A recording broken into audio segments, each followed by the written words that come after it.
Hey everybody, it's me, Remy the Comic Book Poser. I'm here today to welcome you to Enter the Poserverse. You can see I'm in my classroom again. Shenanigans Sunday with AM Comics and the rest of the crew. Got a little wild last night, went too late, so I have to record now. So to figure out what my top 5 comic books are from last week's New Comic Book Day that you should pick up on this week's New Comic Book Day if you missed out, you'll have to check it out after this.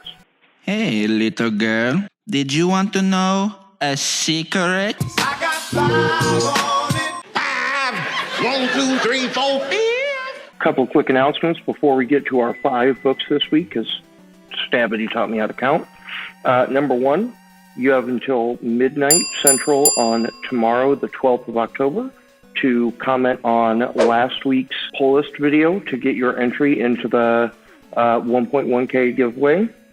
Number 2, don't forget, Thursday night at 7:30 Central, I'm going live on Whatnot to do an hour and a half comic book auction. And number 3, at 9:30 that same night, we will be going live here again for our 3rd episode of Shop Talk, which, if you miss out and you want to check that out in podcast form, now in the description below you can find a link to the show via Buzzsprout. And it's slowly getting listed on just about anywhere you may get your podcast from. So, let's talk books. Coming in at number 5 from Oni Press is Bag Rapture number 1. It's by Christopher Sabella, Kendall Goods the illustrator, Gab Contreras on colors, and Jim Campbell on letters. So I talked about this a little bit on Shop Talk, that you have this woman who, in the foreground, you learn that at some point in her early professional life, she died, that she was a lawyer, she partied too hard, got all kinds of messed up on different drugs, and her heart stopped beating. After she kind of came back to, she was revived or whatever, she started seeing dead people pop up everywhere, and you basically learn that she is a courier who is responsible for transporting dead folks from where they died to where they would like to, spend their eternity, right, where they want their soul to be tethered. And they all live in her head, and that's what the hotel is in the background, the Garcia arm. It's a very interesting premise for a story. It's very interesting watching her interaction with people in both the land of the living and the dead, and how she kind of lives a high-flyer lifestyle.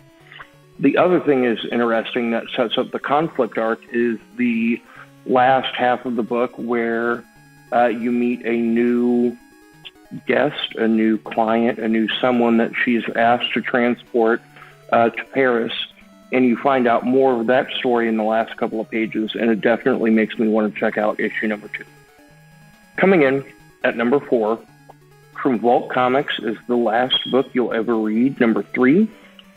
And this is by Cullen Bunn, Layla Lights, Vladimir Popov, and Jim Campbell again on the letters. And you have an absolutely sick Jen Hickman cover that, and I just love her work. So as the book tour continues, and we, start seeing lust and violence run rampant, we do learn that apparently, as they are traveling, that there is a zombie horde that is trying to lead to the death of the prophet. And it's interesting that we start to see the bigger impact of her book, that we're not just seeing the impacts of the text being read while she is actively at a shop promoting her book, but we maybe see that there may be a larger societal connection. Very intriguing story. I think the art in this is what definitely hooks me, that Bunn's got a good story arc, a good, premise of the story, but the art in this one is gritty, compelling, frightening, erotic. It checks all of those boxes for a fairly well-rounded story. Coming in at number 3, from Cave Studios, is Bountiful Garden number 2. This is by Ivy Noel Weir, Kelly Williams on art, Giorgio Spalletta on colors, and Justin Birch on letters. I wrote about this in preview form. It was high up on the list when my weekly picks came out, and it's about a bunch of kids who are in space, and they are essentially tasked with finding a habitable planet. At the end of issue number 1, their ship has stopped above a planet, and they can't identify why, if it's something with the planet, if it's something with the ship. So they do what you always do in a tenuous situation. They split the party, and you have a team exploring the planet. They start to figure out some of the things that may be happening down there with some plant life. But then you also see a discussion between the 3 people who are left on board about whether or not they should check the outside of the ship for external damage. I really like this story. Like I said, it is up there as one of my favorite Mad Cave titles that I've read, that I think Weir has, again, a really awesome story.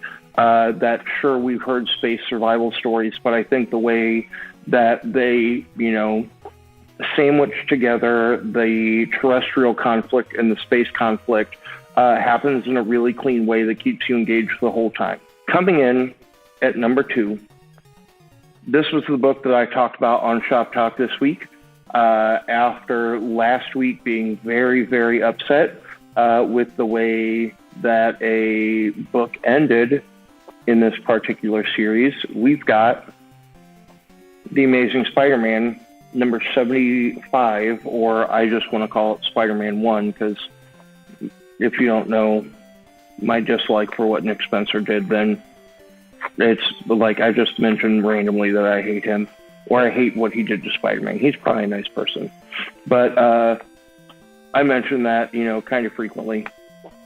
So there's a rotating creative team on this one, and it's going to be a weekly series with the creative team changing between books, I think. This is written by Zeb Wells, the artist by Patrick Gleason. The colorist is Mauricio Menez, and Joe Caramagna is on the letters. And then in the back is where you get a backup story by Kelly Thompson, Cody Ziegler, Salad Muhammad, and Patrick Gleason. But basically, you are getting a Spider-Man versus Scarlet Spider story. That, do you have to know what happened in the previous issues from Nick Spencer's run? Spoiler alert: Harry Osborn died in issue number 74. That's what I feel like is all you really need to know from this. But the Beyond Corporation is what bought out Parker Industries, like 100 issues ago, in like the 740s, I think. And you learn through a conversation between Peter Parker and Ben Reilly that means that they have the trademark rights for Spider-Man. So he is, Ben Reilly is, showing off Beyond Corp's new suit that is technologically advanced in a way that the Iron Spider suit has a lot of tech tied to it, but it is still a stretchy Spider-Man suit. And you are watching the two spiders work together and against each other. And while this will have some elements of sad Peter Parker in it, or as my shop owner Jason calls him, the amazing sad sack, I think there's a more interesting point of conflict in this book, since it's focusing on his identity being taken, plus his whole world getting shook up at the end of the Kindred storyline. So I think his being sad makes a lot more sense. And then there was one. Your pick of the week this week from Aftershock Comics is Chicken Devil number 1. This is by Brian Bucatello, Hayden Sherman, and Hassan Otsami Alhu on the letters. So this has a Breaking Bad kind of feel to it, but if Breaking Bad was happening behind the scenes. This book tells the story of a man who owns a chain of Nashville hot chicken restaurants, and he finds out early on that his business partner was essentially smuggling drugs for a local gang through their like tubs of seasoning, and you find out that he's way in deep with this gang, with the mob, and he now has to deal with it, all amidst getting ready for a family vacation. I don't remember what I said. I had a chatty coworker come in, so that's going to be the description of the awkward cut. But this is happening on a day that literally his life is falling apart, that he is getting ready for a quick family vacation. It becomes even quicker when he knows he has to get his family away from any threat, and you learn that that's not the greatest idea. But one of the things that I really enjoy about this book, and I'm going to try and flip past a couple spoiler pages, is the art is intriguing to me because it's something that becomes progressively more disorienting, kind of the more stress and chaos that he is dealing with. He makes a lovely trip to the local prison to visit his mother, to learn about what kind of issues that he may have to deal with down the road. And it's just a good story. We all agreed that this was a book that is worth picking up single issues of, that you're going to want to wait for more. And then, hell, after you buy the singles, you can pick it up and trade as well. But we thought it read real well because I think almost all of us on Shop Talk last Thursday definitely loved this book a lot. So what do you think? I know that if you are watching this live, then you probably let me know in the chat over here. If you're watching this on the rewind, let me know in the comments down below. Don't forget about auctions on Thursday and Shop Talk on Thursday, and then this upcoming Sunday again at 7:30 Central. Shenanigans Sunday is going to be back for a second round. The last thing that I will shout out is I'm going to try and do some more grow together pushes for folks to get back in the swing of things. And today's push is for my good friends, the Funko Brothers. They are almost to a milestone of 750 subscribers, that they're something like 4 or 5 away. So check the link in the description. For those guys, you will definitely enjoy what they're putting down. So as always, y'all, thanks for stopping by, and have a good one.